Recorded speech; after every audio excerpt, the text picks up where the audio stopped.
Hey, this is No Dream. Welcome. Happy Friday the 13th. All you Jason X, you Voorheesians, you Lakeheads, Crystal Lakehead, like Crystal Meth Head. I don't know about that one. We'll try it and we'll see. I don't know about that one. We've got a very special Friday the 13th, even though I'm back in the bedroom with the poor lighting and no backdrop. Not only is it Friday the 13th, but it is the most special Friday the 13th, the one that lands in October.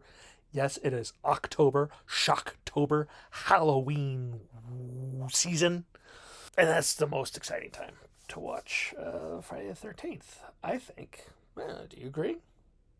So, what I got for you now is the second part of part two of my part three review in 3D. The review's not in 3D. The movie was in 3D, and I watched it in 3D, and that's one of the reasons it took me a long time to get through it. And I know you've been dying to know what happens, that you haven't bothered to watch the movie this whole time since last Friday the 13th. You've just been like, oh, I'll just wait until Cam tells me again about it. Uh, let's run through. Sorry, I'm laughing because that's silly. I know that it is silly. Actually, my ego demands that you not watch the movie itself, but watch me talk about the movie that I watched. Uh, Still doing the 3D. Ooh, John Candy, SCTV. Check it out. But here is the rest of my review for Friday the 13th, Part 3. Part 2 of my interview for Part 3. And for some reason, I've been putting off listening to the Neon Brainiacs episode on Friday the 13th, Part 3. Even though I've recorded this already, I just, for some reason, didn't want it to affect my opinion. I don't know why. That is silly. I mean, I watched Reconsiderations. Listened to Reconsiderations podcast on Part 3, you know, 8 years ago when they did it. I don't know when that came out. Both, I'm gonna bet are great to listen to. Go listen to them after you finish this video. Maybe another one will drop after this one if I get the edit done. It's gonna get recorded. Whether it gets posted, that is the question. But it is not a question about how much I love this movie. Maybe it is. Do you know how much I love this movie? Watch part 1, Friday the 13th, part 3, review part 1, KVVC review part 1, and then come back and watch Friday the 13th, part 3 review, KVVC review part 2. Or you can just watch this one and then be like, well, let's see what he thought about the first part of the movie. No way will watching either of them be shorter than watching the movie itself. I'm not going to say bye. It's not time to say bye because you're about to watch me more. So then it cuts to this nice romantic scene by a drainage ditch, like a culvert with water coming out of it, a storm drain. So like, hey, let's come sit by these rocks and have a nice romantic. This is Rick and Chris, um, and he leaves the lights on to the Beetle on the Beetle, and they're walking away from the car to leave. So I guess they have lights showing.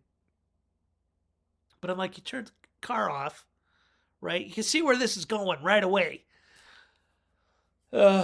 Whatever. So there's a nice getting to know each other again, seen by the water runoff, the lake runoff area. I don't know what it is, but it's not romantic. I don't think. I think it's not. It's like, hey, let's go to where there's this nice bubbling waterfall. That's really just storm drain, stormage drain, storm drain, storm runoff drain. Cut back to the house, and we get another 3D shot of apples and oranges being juggled. Handstand and Shelly are juggling. One's got apples, one's got oranges, and they do an above shot of them where it's coming at you. And the apples, they really popped in the 3D. It was pretty good. Whoa. Not really that much. But anyway, the girls are getting a little bored with this. So Braid tells Handstand that she can think of a much better thing he can be doing with his hands. So he's like, okay, see you later. And they go upstairs. So Vera gets up and she's stoking the fire, and we get a perverted stare at her butt. I was talking about me, but Shelly did it too. I don't know if that's a funny joke or not. But yeah, Shelly checks her out. And he presses his luck. It's like, hey, we survived that evil biker gang. Why don't we maybe hook up? And he gets shot down. And of course, he gets all pouty about it. And she's all like, listen, it's not going to happen, but I'm going to go out. I'm going to collect my thoughts, and then we're going to come in and we're going to talk, okay? But you need to cool your jets. But of course, he gets really insecure about it. And I have a note here that says, really cool lamp. So in the scene where he is there in the main living room, I can't believe me. There is a cool lamp in there. And so she goes down to the dock, and Shelly is staring out the window at her. But then there's another shape, Jason, who is staring at Shelly looking through the window. So who's watching who, really? And then I have a note here that says, really weird turn around and look, but I don't know what that's a reference to, if that's Shelly turning around and looking. I don't think it is. At this point, we're not seeing Jason besides just profile and back. We're definitely not getting the good look at the face at this point. Upstairs, we get discussing hammock talk, how to have sex on the hammock. Cut back to the romantic covert time with exposition, so we get the story of what happened 2 years earlier, and it's a flashback, and it is in 3D. What they do is she starts talking, and it dissolves around her, but you still see her face, so she's kind of floating out ahead. You can kind of see through her, you can kind of see what's going to happen. It's kind of floating out. And it was actually a really cool 3D effect, I thought. I really enjoyed that part. But basically, she and Rick had a date. She come back home late. Parents were like, whoa, you can't be staying out all night getting it on with that Rick guy. She's all like, I hate you. She runs off into the forest. And then Jason attacks her. And there's some retro continuity fixing there, because he's a bald Jason at that point. Yeah. And the story and the flashback happens 5 years. No, sorry. The flashback happens for 2 years ago, and the second, flashback happens 2 years ago. We know from the movie, from the beginning of part 3, that part 2 was either earlier that week or the month before, possibly, but it was earlier that week, and that movie took place 5 years after the first movie. So this flashback of Jason attacking Chris happens between the first movie and the second movie. We got it all straight. And then it's kind of not sure, he's at her with a knife, and she struggles, but kicks the knife out, but she's still struggling, and then she blacks out and wakes up in her room. So it's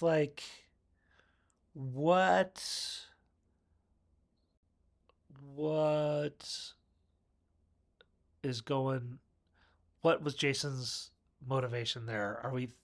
Are we thinking that he raped her? Because that seems kind of out of character for him. He's had plenty of chances with beautiful women, but also he died because people were having sex, and he kills people who have sex or are trying to have sex. So it doesn't make sense that he would then be like trying to get. I mean, he's a man. We're all animals with urges. Have this discussion with your parents, kids, not some YouTuber. So it's possible that he was trying to do some kind of sexual related something there, but it seems out of character. And then, like, was he going to? But then he was thought like, oh, if I force sexual relations with this woman, will some scheming? Oh my god! If I have sex with this woman, will some swimming child out there die because I was having sex? So he's like, oh no, I'm not going to do it. That's like second option. First option is he does. Second option is like, oh wait, I don't really know what my intentions were here, but I'm not going to do that because I don't want anyone to kill. There's also like a less believable third option, which is like the action hero option, where her parents hired Jason to bring her back alive. Find my daughter. So like, for this, I will shave off my hillbilly beard and grow it back in 3 years. 2 years, sorry, 2 years. That I grew after 3 years or 40 years. I don't remember what the timeline is. That's kind of just being silly there with the action hero option. Okay, but she blacks out and then wakes up in her own bed, and her parents don't say anything about it. So it's possible that her parents, were looking for her and found her and chased Jason off. That's an option also of what could happen, could have happened, but they leave it all ambiguous, so you're not sure what happened to poor little Chris 2 years ago when she was 21. No, I don't know. She's at least 16 because she's driving her car. Preppy Country's car dies because he left the lights on and the engine not going. It's like, oh, I just charged the battery yesterday. I don't know why I couldn't have it running without electricity for 2 hours or however long we're out here. So they got to walk back. So that sidelines them for madcap murder spree.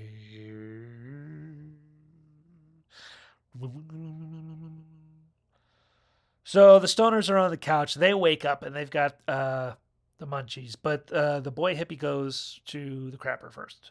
He's smoking pot on the pot, and the thing shakes. He's like, "Oh, that's some good stuff," and then it's like realizes that it's something else, and blames Shelly because if anyone's messing with him, it's going to be the Ned Ted character. I mean, the Shelly or Ned Ted character. And then he like pulls his pants up, and I noticed that he had matching underwear with his shirt and his underwear. They matched colors. So I find that, but I'm sorry, it's a match. There you go. Little detail. Did you notice that? And then he thinks he sees Shelly going into the barn. He sees somebody go in the barn. So the stoners think they're going to go try and scare Shelly in the barn. So they go in the barn and nothing happens at that time for those guys. So we lose track of them again for a little bit. Vera is on the dock and she's wading her feet on the edge in the water, and someone grabs them. So like, what? What's going on? And then the next thing she knows, someone jumps out of the water. They've got a harpoon gun and a hockey mask. Dun dun dun. In a wetsuit that's very well filled. But it's Shelly. He's like, ha ha ha ha ha. He's all like, you're in it all. And Shelly's like, oh, I have to do this. I have to act out because no one is better to be a jerk than a nobody. And she's all like, no, you don't have to do it. You're actually a good guy. Just calm down and knock it off. He's all like, whatever. So he goes and he pouts on the porch swing and then decides to go to the barn. Why? I don't know. We don't see the stoners walking back or walking in there or doing anything. The lights are on, I guess. But the important thing is he takes his hockey mask with him to the barn. And he goes in there and he's all like, hey, He starts shaking like an earthquake. He says, "Hey guys, you doing something I shouldn't see?" And I'm like, "How rude. You think people are having sex, so you're just going to go in there and be like, I see you doing it." I don't know what his thought process was there. But we do get a jump scare of a calf head falling down, a fake calf head. I believe it was like one of those. Okay, for all you people who don't know any cowboy things, especially from the 80s, they had to practice roping. They had these plastic cow heads. I think, well, this one looks like it might have been a taxidermied cow head that you can, with prongs on it, that you could stick onto a bale of hay. So you had the head sticking out of the bale of hay, and you could practice your roping on. So I believe that's what it is that falls down on him, jump scare. But he goes in and he's all like, "What's going on?" It's not in 3D, the cow head, and he goes into the barn. And we cut back to Vera, who's like, "Oh wait, I've got Shelly's wallet." Opens it up. Oh, there's a picture of him and his grandma or his mother or somebody. So it's like, "Oh, maybe he's not that bad after all." Oops, I've dropped his wallet in the water. Can I reach it? Nope. She goes down the shoreline. It's like 10 feet to 20 feet. I don't know. To get this, she's fishing it out of the water. And the next thing she knows is a hockey masked figure comes up on the dock. She's all like, "Oh, hey." She's not really paying. She kind of glances at him. Sees the hockey mask and the harpoon gun, I guess, maybe.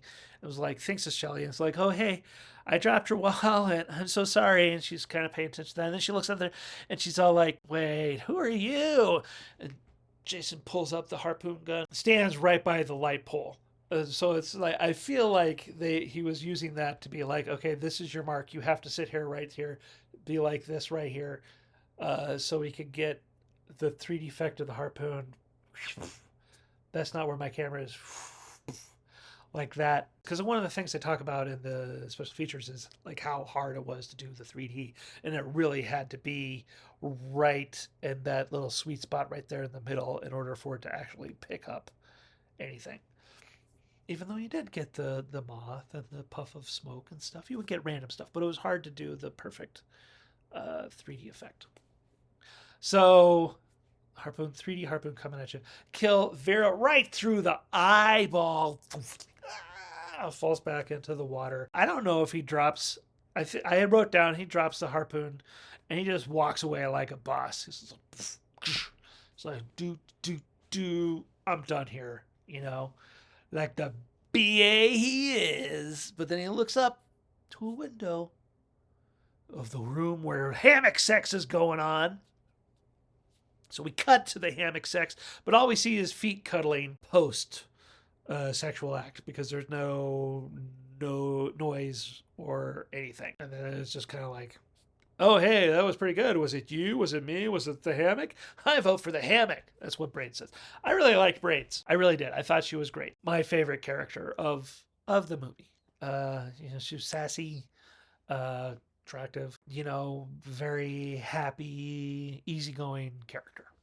But then she's like, "Okay, I'm gonna go take a shower. We just had sex. I'm gonna go take a shower because you are nasty." No, I don't know.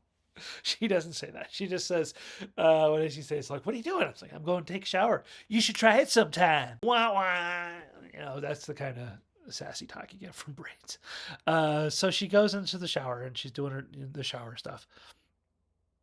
And there's a shape coming through the curtain. Now I really wish I had the cover. Bummer. I'm gonna put it up. Boom. Cover of the poster for Part 3 is, if you look at it, there's rings, shower curtain rings there, and he's like stabbing the knife through the curtain at something, right? That's what the poster is for the movie. Very Psycho-esque. This whole scene very Psycho-esque, because you see the shape of somebody coming in that opens the door. There's a lot of talk about beer. "Hey, do you want a beer?" "Oh yeah, maybe." "What did you say?" "Oh, get a beer." "What?" So the shape comes in, and his handstands pulls the Either she pulls the curtain or he pulls the curtain. She has to have pulled it. She had to see the shape, pulls the curtain open because he's there on his hands, uh, doing his handstand walk. And he's like, "What'd you say about the beer?" He's like, "Sure, I'll take a beer." He's like, "Great." And then he handstands back out. He doesn't close the door, doesn't close the curtain. So she's all like, dude, close the door. So she goes and she closes the door and she comes back. And it made me wonder about handstand guy. It made me wonder, did he get the job because he could do a handstand? Or was that just a fun coincidence? Or did he have to learn how to be able to walk on his hands, uh, by himself without, somebody holding your legs? Actually, it was a guy in a green screen suit holding him because they had that technology in 1983. Uh, so she gets out and she comes on, where we see the only nudity in the film is it's almost accidental. It's not gratuitous, I think, because you're not like glaring. It's not like those shower scenes in other slasher films where women are lathering up their breasts or their bottoms for 5 minutes. I mean, she's showering a lot longer than the shower scene in part two. But we're not really seeing any nudity except when she's coming back and forth. You get to see uh, some nudity there, which always kind of surprises me. How little nudity and sex there really was in these first three movies, because I always associate it with being sex filled, probably because they're always like talking about horny teens, and that's Jason's trigger usually. But anyway, so she kept her pearls on. So I mean, I take my jewelry off when I shower, even the wedding ring. But some people don't. I guess leaving your pearls on, maybe, sure. But handstand, he goes out in the hallway, and we get Jason's there, a machete to the crotch, downward chop, because he's standing there with he's on his hands and he's got his legs up in the air, and Jason goes right. We just see the body collapse towards the screen because it's like the camera's below the floor. It's like a glass floor. The body collapses onto the scene. I don't. If that was in 3D, then it was too quick for me to register it. But handstand is gone. Braids quickly gets out of the shower or finishes her shower. She towels off just her chest. She's all like, then puts a robe on because apparently that was all that got hit by the water. I don't know. And then heads to the hammock. And we get some total slasher dialogue here where she's yelling at Andy the whole time about the beer. It's like, Andy, did you hear me? I don't want that beer. Andy, did you hear me? And it's like one of those things where people are talking to somebody and they're just not responding back to them. It's that kind of. It's not this last time we'll hear that kind of thing. And I got to say, another spotless kill by the Voorhees family. Jason's mother taught him well, because there's nothing from when she's walking from the bathroom out into the hallway into the bedroom for her to notice. And then so she goes in there and she grabs a magazine, a Fangora magazine. I doubt that is Chris's. So it had to have been Shelley's, right? He's the only one really into the horror makeup and stuff. So it's got to be his, but it's in their room, or maybe it's handstands. Maybe that's how he and Shelley relate. But she gets it and she's reading it in the hammock, and then we get some poor blood drops on. Blood drops on poor Godzilla, and she looks up, and its handstand is up in the rafters, because every building in this movie has rafters that are a good 2 foot. Nice big cross beams that are 2 foot below the ceiling. And he's up there dripping a little bit of blood. I mean, you can see that his leg is, half of the haunch or whatever, like a leg of lamb, a leg of handstand is right there, exposed up there. There's just a couple of drops on her. She's like, "What?" And then she gets a machete through the cleavage, comes right up, or a knife. I think actually it might be a knife, but it's a blade that comes up out of her chest. She's like, "Ah!" And then so that kind of is extra sad because she's pregnant. And it's like, why? Why? Why? Why? So it was a 2-for-1 kill for Jason. And he probably didn't know it. I wonder if she had been talking louder about being pregnant where he could have heard it. I kind of wonder if people had been like, "Wait, we're married. We're having sexual relations, but we're married. Come on, man." And he'd been like, "Oh, I don't know. I'll have to pay attention to that later in the movies and see if it's just these teens having premarital sex to get chopped up, or if it's something else. I don't know. Anyway, cut to the next 3D gag, and it's popcorn. Somebody's popping popcorn, and they got it on above shot where the pop is going pop, pop, pop, pop, pop. And it's the stoners making some popcorn. And he's all like, "Hey, did you hear something that sounded like screaming?" They're like, "Oh, it was probably braids." And he's like, "Well, why don't you scream when we have sex?" And she's all like, "Give me something to scream about." So like, whatever. So the lights turn off. And she's all like, "Hey, go turn the lights back on down in the cellar." Okay, so let's stop here. Just talk about slasher film logic. The killer kills 2 people upstairs. There's 2 people in the kitchen. He goes downstairs. He goes out of the house because it looks to get the access to the cellar is an external door. They have to go in and walk down and deal with the breaker box. So he went in there to split up the 2 people. I mean, it still is pretty early in Jason's career. So maybe he didn't feel confident enough to take on 2 people at the same time. I guess he never does. Well, that's something I'm going to have to check out with the rest of these babies.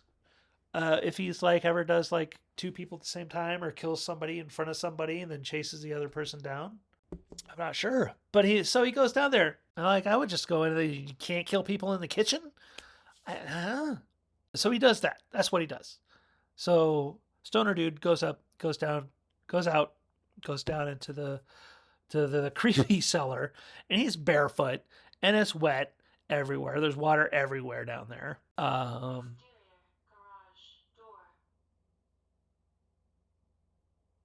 Must be windy out there. And there's like a nudie pinup, an old like drawn one, I believe. Pinup. So I guess there is some other nudity, but I don't remember actually if you see anything or if she's just wearing like a teddy or whatever. But anyway, then that poses the question of does Chris's dad is like, "Oh, the missus never comes down into the wet, creepy cellar, so I'm going to go ahead and put up an old drawn nudie pinup for my own kicks." It's kind of like, yeah, that's weird. And the lights turn on, and that's when Hippie, the stoner girl, gets scared, jump scared, because Shelly comes into the kitchen, slams through the kitchen door. He's like, "Ah!" And his throat's got a big slash across of it. It's not like pouring blood. There's no blood on his jumpsuit, I don't believe. It's just a big slash across his forehead across his neck. So she's all like, "Cut it out. You stop fooling around, man." And then Shelly falls to the ground. There's a delay kill because he got his throat slashed good 10 minutes earlier, and he falls to the ground dead. Well, he's not annoying anybody anymore. That's not true. He's still going to. But we cut back to the stoner guy is all happy that the lights are back on, but He shouldn't be because that we see a big shadow directly behind him. Is that exterior garage door still open? And so Jason kills him, I believe by shoving him back into the breaker panel, and he gets electrocuted because his feet are in water. My battery is dying here. I gotta stop talking so much. Another 42, 43 minutes. Stoner Girl finally realizes that Shelly is actually dead, that he is not fooling around. So she freaks out. She heads upstairs and discovers the other two dead upstairs. And she comes down the stairs. At this point, I think Jason has come into the house. Poker was left in the fire because he pulls it out and it's like a red hot poker. So you get a 3D red hot poker in your face. That was pretty good. Pretty good. And it goes, she kills the Stoner Girl with a poker through the stomach and kills her off. The main couple, they finally make it back to discover the most horrific thing ever. Burning popcorn. I've worked in a movie theater for a lot of my life, and one thing that really gets to you is burning popcorn. The smell of burning popcorn just really is like one of the most horrific things ever. They can't find anyone, so Preppy Country Boy Rick checks outside, and there is a cool shot of where she comes out and she's like yelling for him. She comes out a door, she yells for him, and we pan over from her to around the corner, and we see that Preppy Hick is being held back by Jason.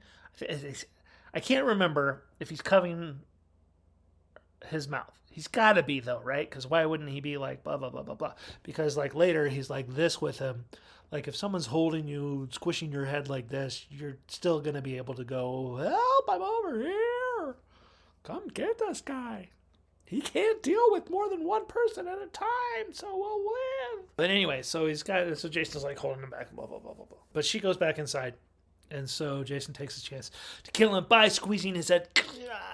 And that leads to our next 3D shot because he squeezes him so hard that his eye pops out. Which is an okay shot. It doesn't...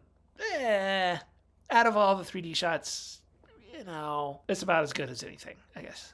But it definitely clues into the fact that Rick's not going to come and save the final girl, Chris, like what happened in the last movie. So she finds the dripping water from the bathroom and heads upstairs. Like it's dripping over the landing. So she heads upstairs and goes to the bathroom. She walks so incredibly slow. I know when I find water dripping where it shouldn't be or running where it shouldn't be, like there's a overflowing something, I usually walk very slowly over there instead of like hurry so I can stop the water damage as quickly as possible. But no, she takes her sweet time. Even when she opens the bathroom door, and it's like the floors, and she's obviously coming over the bathtub wall. She still walks very closely, and she moves the curtain to find bloody clothes being washed in the water. All the blood from the clothes is staying in the tub. None of the water running over and through is bloody at all. Because that's just how good Jason is at cleaning things. And it was pointed out in the commentary that Braid's robe is also one of the items that is being washed, which I took their word for. I didn't confirm. But then there's a whole lot of wind. Then the wind really picks up. There's no rain this time. I don't remember how many times I said it was raining for part 2, and I don't remember if it actually was a big rainstorm in part 2 or not. But anyway, there's just big wind and no rain this time. She sees Jason in the hockey masked figure, and she starts yelling for Rick. This is where we get our second slasher film dialogue, where it's like, Rick, where are you? Help me, Rick! Rick! 5 minutes of that. She's like, help me, Rick! And then Rick flies through the window to save her. No, he clumps to the ground, and he's dead. So she's all like, "Holy cow!" She sees the character. She sees Jason. So she's like, "Oh, I'm getting out of here." She runs back upstairs. She pulls off a bookcase and gets Jason with the bookcase, and goes and hides in the closet where Braids is, and she falls out from below. So you get a little jump scare of Braids falling out from the clothes. But she's wearing a robe, so that's a continuity error if in fact the robe was in the bathtub earlier. So Jason knows she's in the closet. So you see him charging. He's got an axe. You see him charging with the axe. But what I like is that he tries to doorknob first. It's like jiggle, jiggle, jiggle, jiggle, jiggle, jiggle, jiggle, jiggle. Instead of just starts hacking away, right? Because I would, if I'm charging someplace, but no, he's all like, you know what? Work smarter, not harder. That was the motto used there. But of course it's locked, so he ends up axing it down. She pulls the knife out of Braids. She starts going all Michael Myers on him, slashes his hand, gets out of there, stabs his knee, right in the kneecap, ouch, I think, or right below the knee maybe. Stabs him in the knee, runs off, and I think he grabs the knife, and there's a 3D knife throw like at her and goes thunk in the door frame. I believe that's how it is. I don't think she's throwing the knife at Jason. That'd be pretty cool if she was. And thunk there. All I have in the notes is that it was semi-successful. So she goes into the bathroom. She climbs out the window to get out of the house. Jason gets in there and he grabs her, but her jacket rips. She falls down. So Jason runs downstairs after her, and he's moving really well for a guy who has a knife and who's been stabbed in his leg. He seems to be moving down those stairs pretty good. But as soon as he runs out, Chris knocks him over the head with a log, pushes him through the railing of the deck, and he goes smashing through. And she doesn't bother to wait. She runs for the van. She's like, I am getting out of here. She gets in the van, and she's like, I am driving away, which she thinks the van is good to go.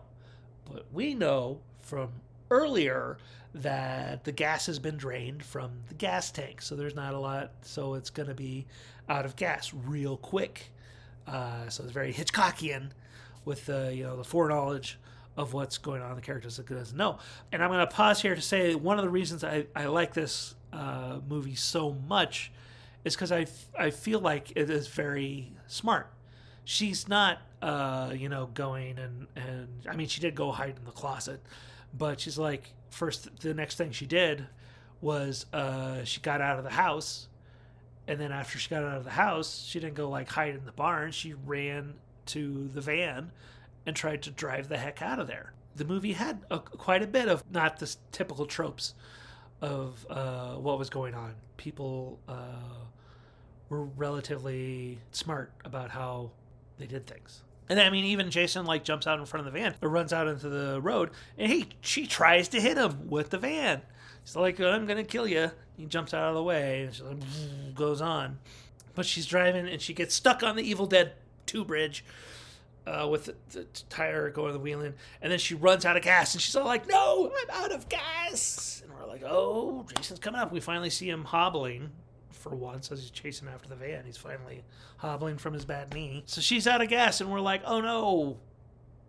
But it's the 80s, and something that they had back in the 70s and 80s was a second gas tank. You flip the little switch on the dash, and it would go so it would take gas from a different gas tank. I don't know if trucks or vans have that anymore. Probably because of fuel efficiency and mileage just getting better, or I know they've always had trouble with gas and gas prices, so that might have been something to do with that. That's something you don't see anymore, but it was there. It was kind of like click, and they're like, yeah, she drives, but the board breaks and the tire's back wheel spins out. And Jason shows up and grabs her from the window, and he rolls the window up. And Jason's like, gets the thing, right? So his hands are stuck. And I'm pretty sure these are a little bit in 3D. Hands are stuck in the window. But what does Jason do? Jason just head butts the window. She's like, good thing I've got this hockey mask on, because I can gives me a little protection. Just a little bit. And so she gets out of the van, she escapes, and now she heads to the barn because probably it was the nearest place to get to that had some kind of protection. She closes the front door. She puts like a shovel on top of the to brace it like that, and then runs and hides. And Jason just bursts in. The handle breaks the shovel in half or whatever, and then he gets like a huge 2x4 and puts it up there. The thing that was actually made to block the door to keep it closed, secures it. So he's like, "You're trapped in here with me now."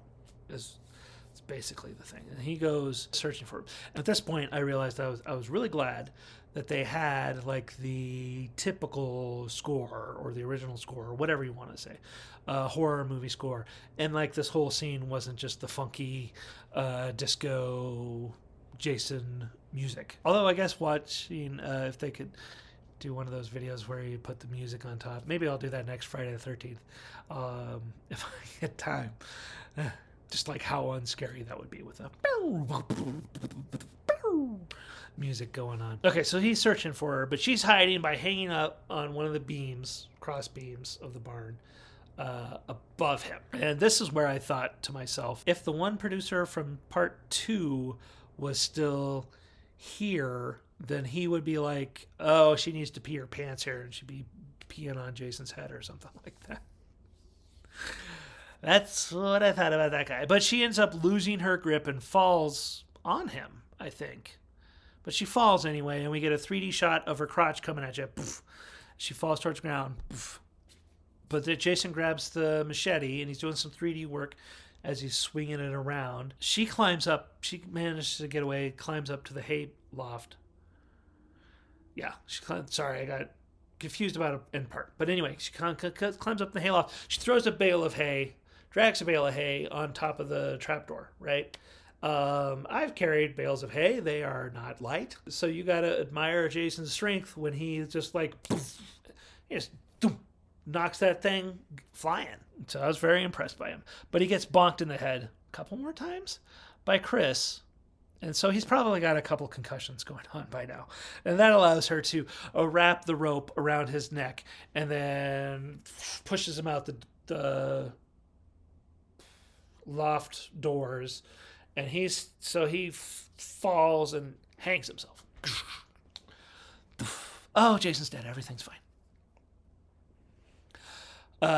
So she's like, okay, I'm leaving. And she goes down to the front door because apparently that's the only door to the barn. She has to use a gear. That was a nice touch. She uses a gear or something to pound the board out of the its holding places to get out. But of course, when she opens the doors, there's Jason hanging right there. She's kind of like, oh, okay, I'm going to walk past him. But he starts awake, and he pulls himself up out of the noose, and in doing so, he kind of moves the mask a little bit, and so we get to see his face. And she's all like, it's you! You're the one who attacked me 2 years ago, and I don't know what happened. And he's just like, I'm going to come get you. And he gets the machete back, and he's ready to attack when Ollie appears from one of the rooms from the back, and he's like, I'm gonna get you, sucker. And Jason's like, just turns around and chops his hand off. And then he kills Ollie at this point. Poor Ollie. Just so he's long enough to let Chris be able to back off and then find an axe. Because Jason, like, I think he hits him at least like 8 times. He's chopping him. And he's like, this time you are dead. Do you hear me? Dead. But Chris is able to find an axe. So when Jason turns around and is about to come after her, she gets an axe right. Camera left, camera right. I don't know. Gets him right in the forehead with it. And he's like, ugh. And then you get a beautiful 3D shot. I just love this 3D shot of him reaching out towards you. But the axe handle is also sticking out towards you. And I thought it was just really nice. But finally, he falls to the ground. He's all like, this is too much brain trauma for me. I'm collapsing. And Chris, make sure he's dead. She gives her a little kick. She gives him a little kick to the head. Like, yep, that's it. If he's alive, he's going to be like, hey, man, don't kick me. And she runs out of the barn, and she's like, sure, I could go into the house and get on the phone and call the cops, but instead I'm going to go get in a canoe and push out into the water and collapse in the canoe and wait out there. Because everybody knows that Jason can't swim. And then it's kind of like, okay, we're at the... Let's redo the first movie, the ending of the first movie, kind of. Homage, maybe, rip-off, repeat, whatever. So she's out on the lake, and wakes up, and there's a menacing log coming to her, hits the boat. She's like, oh. Then ducks come in. Ducks! Shh! They're not in 3D. They jump scare flying. She's like, oh. Then she looks up to the hammock window, and Jason's there at the window, and we get a really nice shot of the... Well, maybe not at this point, but it's a really nice... You get a good look at his the Jason makeup, and it's completely different from part 2. So just so you know, and he actually comes down, and she starts trying to row away, but there's like a log in the way where she's rowing too. So it must have been like a real windstorm last night, because there's down branches all over this little tributary that she is in. And Jason comes jumping out of the kitchen door, and you get that's when you really get a nice good look at the makeup. And she's trying to get away, and then she looks back up, and the door's back in place. There's nobody up in the window. She's all like, what did I think just happened here? And then we get a jump scare of Mrs. Voorhees jumping out of the water and grabbing her and pulling her back. And of course, she's got her head back. She's got her sweater back. She's got it back. She's good. Good to go. Then it does a lap dissolve from there to the sexy New Jersey cops are back. They're coming in there and they're like, wow, yep, everybody's dead but her. Sure is weird. That's not my Jersey accent, but that's how I'm saying these New Jersey times. Hey, I'm not going to do it. Yeah. I mean, I think Camp Crystal Lake is supposed to be in New Jersey. I don't 100% know, but I thought that's what they said in the first movie. Anyway, they get Chris, and she's out. They bring Chris out of her house, and she's not wet, but she's completely raving mad, and she's talking about Lady in the Lake, and everyone's like, well, you don't know what she's talking about. But she's dry as a bone, and she's like completely lost it. We don't blame her, though, really. But she's like maniacally laughing as the cop car pulls away. And then we do a slow zoom into Jason Lane dead? Maybe at the floor of the barn? No crime scene tape anywhere? Just saying.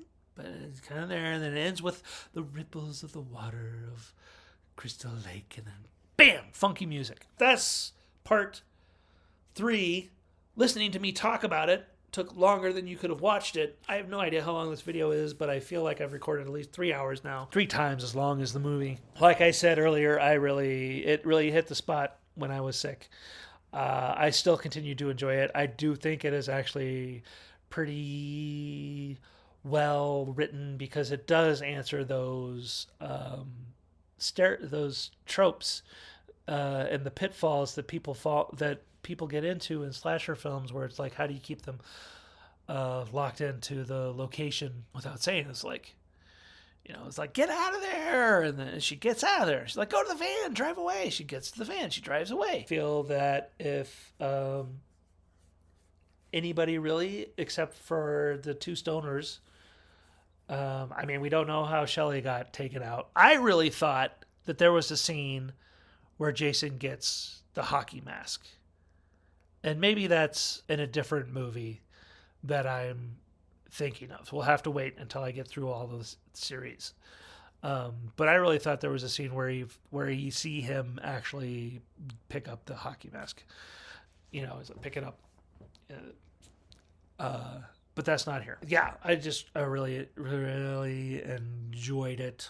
Since it's a Friday the 13th movie, we're going into nudity. We just get the one pair of breasts, kind of not necessarily gratuitous, almost accidental, very natural. Plus the nudie pinup, but I don't really remember what that had entailed. There's no big sex scene. There's just there's a post-sex scene. There's no sound. There's no nudity. Kills. This is the most kills in a Jason movie so far, with 12, I believe. So we almost got to the 13, unless you're counting Jason as being 13, or the rabbit that he ate as 13. But I've gone over it a couple times and it's only 12. I'm sure there's databases out there that have this. The best kill, I'm going to say, is the harpoon to the eye. Was the first time we see the hockey mask's first kill with hockey mask, and he also drops the gun and walks away like a BA. And it's, you can see the build up around the eye, but it was pretty good effect. If I had to put an honorable mention to the knife through the cleavage, the 2-for-1 special, but how do you not notice someone hiding underneath a hammock? I mean, sure, you can hide underneath the bed and you can not notice someone hiding on the bed, but a hammock, it's not very low to the ground. It's hanging there. You're laying right there. You should be able to see at least 3/4 of the person. How? Even if you're reading the magazine. I guess, she got the magazine up, turning around, laying in bed. Maybe she backs up to the mat. I don't know. But it's like, how do you not notice someone in a hammock? All right. I think there was about 25 intentional 3D shots in the movie. I thought the best 3D shot was actually the flashback floating head. The floating head in the flashback scene. I thought that was really cool. Also, maybe second place is the Jason reaching for you with the axe in his head. Axe handle also sticking out. Honorable mention. The thing. Extras on this film are fresh cuts, 3D Terror, a 12-minute, 52-second documentary with, let's see, what did I say about that? Holy Shelley! We see Shelley as a grown man, and he's not annoying. And then Jason is British, is that right? The stuntman who played Jason seemed to have a British accent to me. And then they talk about an alternate ending. There is no alternate ending on the disc. I was all like, where is the ending? If you've known it and you see it, where is the ending? But of course, there is a complete extra disc with the collection. So I don't know if there's anything in there. I don't know if there's deleted scenes in there or not. What else? Lost Tales for Camp Blood, Part 3. And so it's for the DVD release earlier in the 2000s, I think. They made a bunch of short little slasher vignettes.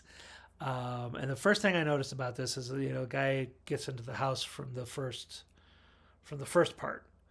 The guy from Part 2 makes it to the house, and he goes into the house, I believe, if I'm remembering correctly, that he's from Part 2, and it's the house from the first one. Comes in there, and the first thing I notice is that there's blood everywhere, a huge broken window, and I'm like, Jason is a better cleaner than that. There's no way this is Jason. And then they show the killer's face, and it's not Jason. So that explains why he did a terrible job cleaning, because it was some redheaded guy. And that's 4 minutes 49 seconds. There's some vintage Fangora magazine article, but that is BD-ROM, and I do not have a Blu-ray ROM. TV spots. There was Super 3D is what they advertised it as being. Super 3D. And they said, you're going to be in the movie whether you want to be there or not. which I thought was a good catchphrase, good catchline. And then the radio spots, some of the catchphrases in the radio spots were like, join Jason in his woods. So they're Jason's woods, just further down from the lake. I mean, this is Jason Woods. It might not even have to be the lake. It could be the river that comes from the lake, but it's part of the woods that's connected to Crystal Lake. Because that's what they say in the advertising. It's like, Jason's Woods, if you dare. And then about the 3D aspect, can't even keep him on the screen because it's 3D, which I thought was fun. And then the theatrical trailer, I don't think they do the counting thing. They might, but I liked that it said that number 1 through 12 is unlucky also. Because they probably do the kill count thing. They're like, 12 people die. 1 through 12, they're unlucky also. A movie stills gallery. A couple of the stills that I liked behind the scenes was, Jason in full makeup reading a Time magazine, and then one where he's smoking a pipe. It's kind of funny. Posters, lobby, cards, gallery. I thought the 3D glasses are awesome. I thought those looked really cool. The knives through the shower curtain, like I said earlier. Murder in 3 dimensions, and looks like she's looking in a mirror. Nope, can't remember what that one's about. Then you got audio commentary with actors. Larry Zerner, Shelley, Paul Kraftka, Paul, is that right, or was that Rick? I don't think it was Handstand Guy. I thought it was, but I could be wrong, because I really thought the guy's name was Rick. She's yelling Rick the whole end of the movie. So it could be Handstand Guy. Richard Brooker, who plays Jason, and Dana Kimmel, who plays Chris. And as like last time, I believe, is moderated by Memories of Camp Crystal Lake author Peter Berake. One of the funny things is that they point out that the luggage is like they all pull out. They're going to be there for the weekend or whatever, and there's barely any luggage.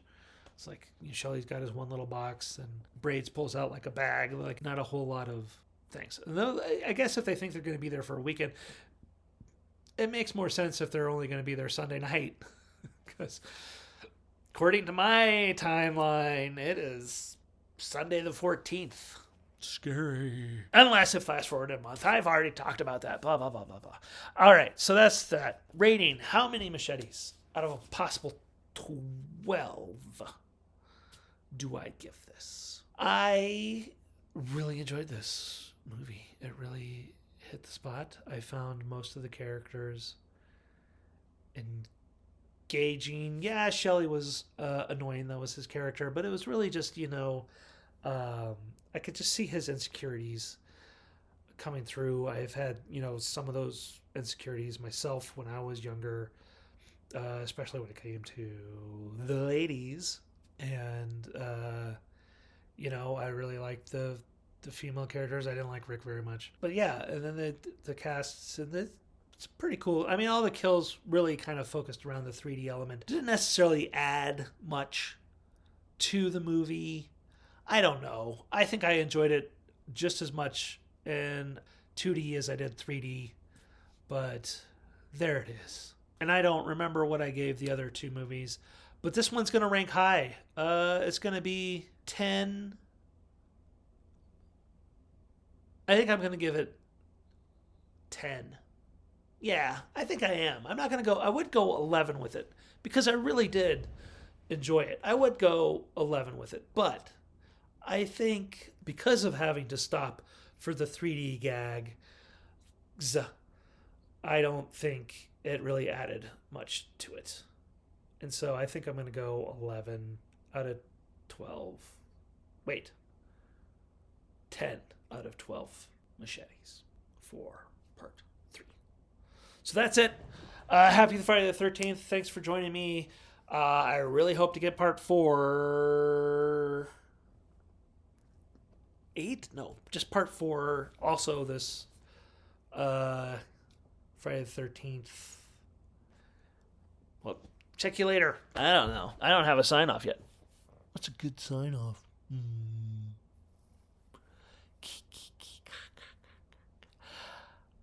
All right, thanks for joining me. I hope you're having a great Friday the 13th and enjoying watching some Jason Voorhees action. Or Mama Voorhees. It doesn't matter. Or maybe someone else. Not this Friday the 13th. Maybe next Friday the 13th. All right. I'm Baba Babylin, and this video is long enough. So, bye, everybody.